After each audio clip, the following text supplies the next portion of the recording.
안녕하세요. 블라인드 카페 진행자 테드입니다. 오늘의 주제는 내가 하는 소개팅에는 왜 괜찮은 남자가 없을까에 대해서 이야기해보고자 합니다. 이미 괜찮은 남자는 만나는 사람들이 있고 결혼해서 없다는 뻔한 말은 하지 않겠습니다. 여러분 주변에서 괜찮은 사람을 찾기 어려워서 고민한 적 다들 한 번씩 있지 않으신가요? 자기 직장이나 학교, 친구의 친구 중에서 자연스럽게 만날 만한 사람이 많이 없으니까 다들 그런 고민을 하시는 거 아닐까요? 저도 30대를 겪으면서 20대는 그냥 잘 만난 것 같은데 점점 시간이 지날수록 오히려 점점 더 수동적으로 변해가는 것 같고 지치기도 하고 30대가 되면 연애 시장에서 더 적극적으로 나서야 된다고 해서 열심히 해봤는데 소개팅에도 나가보고 동호회도 나가보고 매번 실망스러운 결과를 얻는 경우가 많죠. 그런데 왜 이런 일이 반복될까요? 혹은 내가 말해준 괜찮은 사람의 기준과 주선자가 생각하는 괜찮은 사람의 기준이 달라서 난처한 적 있지 않으신가요? 그래서 소개팅에 나가도 마음에 드는 사람이 없다는 고민이 너무 익숙하죠. 사실 우리 모두 괜찮은 사람이라는 기준을 높게 잡고 그에 맞는 사람을 찾는 게 참 어렵다는 걸 느끼곤 합니다. 현실과 기대와 많이 다를 때가 많죠. 여러분은 보통 새로운 사람을 만나기 위해서 어떻게 하시나요? 보통 우리는 새로운 사람을 만나기 위해서 자연스러운 만남 혹은 인위적인 만남을 추구합니다. 자만추라함은 헌팅, 모임, 친구 관계의 발전, 사내 연애 같은 게 있고 인위적인 만남은 소개팅이나 결정사, 선 등이 있을 수 있습니다. 하지만 우리의 시간은 너무나 소중합니다.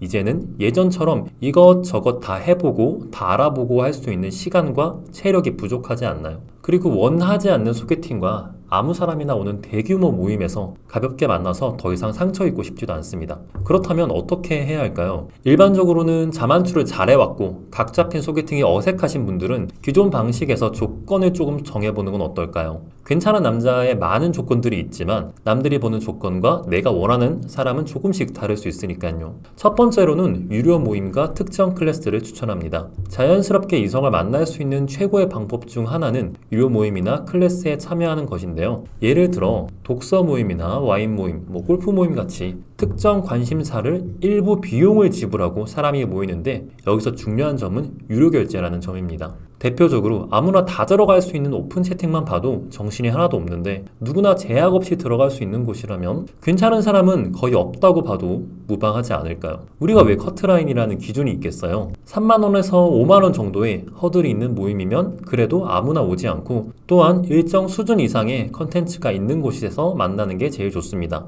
그래야 서로 간에 함부로 대하는 경우가 훨씬 적고 그만큼 괜찮은 사람을 만날 확률이 훨씬 높아집니다. 또 문토나 트립처럼 모임 테마별로 참가비를 내는 것도 괜찮습니다. 두 번째로는 남녀가 함께하기 좋은 운동이나 학원을 추천합니다. 같이 땀 흘려 고생하다가 마음이 통한 적 있지 않으신가요? 주로 봉사활동이나 혹은 사내연애를 하는 분들도 보통은 이렇게 생겨나기도 하는데요. 혼성운동도 자연스럽게 이성을 만날 수 있는 또 다른 장소입니다. 수영이나 테니스, 배드민턴 같이 함께하는 스포츠는 시간이 많아 대화가 자연스럽게 이루어지기 쉽습니다. 특히 특정 직종이나 나이대의 사람이 많이 모이는 동네의 센터나 학원을 선택하시면 관심사나 생활 패턴이 비슷한 사람을 만날 확률이 높아집니다. 그러니까 이제 예쁜 브런치 카페에 가서 여자친구들하고 사진 찍는 곳은 제가 가겠습니다. 그렇다면 소개팅은 어떨까요? 요즘 소개팅 괜찮은 사람은커녕 마음에 드는 사람을 만나기가 왜 이렇게 어려운 걸까요? 최근에 소개팅에서 마음에 드는 남자를 만난 적이 있나요? 거의 없지 않나요? 많은 여성들이 이상형에 가까운 남자를 만나고 싶어 하지만 실제로는 주선자가 매칭해주는 사람에 실망하곤 합니다. 물론 이상형으로 설정한 기준이 현실과 너무 다른 것일 수 있지만 더 중요한 것은 우리의 기준이 새로운 사람을 만날수록 올라가기 때문 아닐까요? 그렇게 경험들이 있었기에 본인의 취향이 굳어가면서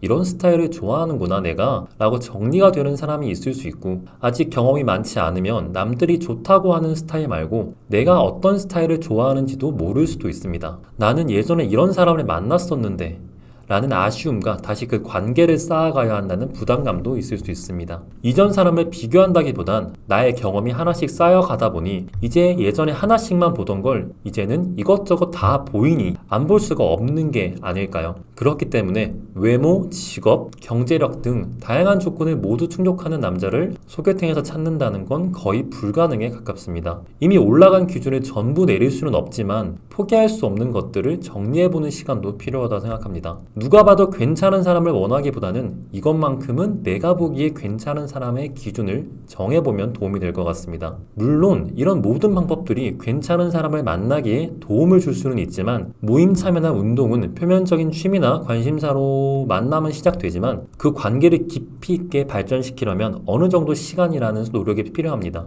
결국 이러한 방법은 시간이 오래 걸리고 원하는 사람을 만나는 것이 여전히 어려울 수 있습니다. 그렇다면 가볍지 않고 괜찮은 사람을 찾기 위해서는 어떤 방법이 필요할까요? 저는 어둠 속의 대화를 추천드립니다. 경험에 의해 높아만 가는 기준과 조건이 블라인드 카페에서는 외적인 요소가 아닌 오직 대화와 내면을 통해 상대방을 알아가게 됩니다. 어둠 속에서는 외모나 배경이 전혀 중요하지 않으므로 오로지 대화를 통해 상대방의 진심을 느낄 수 있습니다. 여러분이 진심으로 괜찮은 사람을 찾고 싶다면 블라인드 카페에서의 만남을 통해 그 가능성을 열어보시면 좋겠습니다. 많은 분들이 이곳에서의 인연을 만났고 깊은 대화를 통해 새로운 관계를 시작하게 되었습니다. 어둠 속에서 나누는 대화는 겉으로 드러나는 것보다 훨씬 더 진정성 있고 깊이가 있습니다. 오늘은 지금까지 소개팅에서 왜 괜찮은 남자를 만나기 어려운지 그리고 그 문제를 해결하기 위해 여러 방법을 살펴보았습니다. 하지만 진정한 관계를 찾고 싶다면 블라인드 카페에서의 특별한 경험을 추천드립니다. 이곳에서의 새로운 인연을 만나고 그들과 진정한 소통을 나누는 경험을 해보시면 좋겠습니다.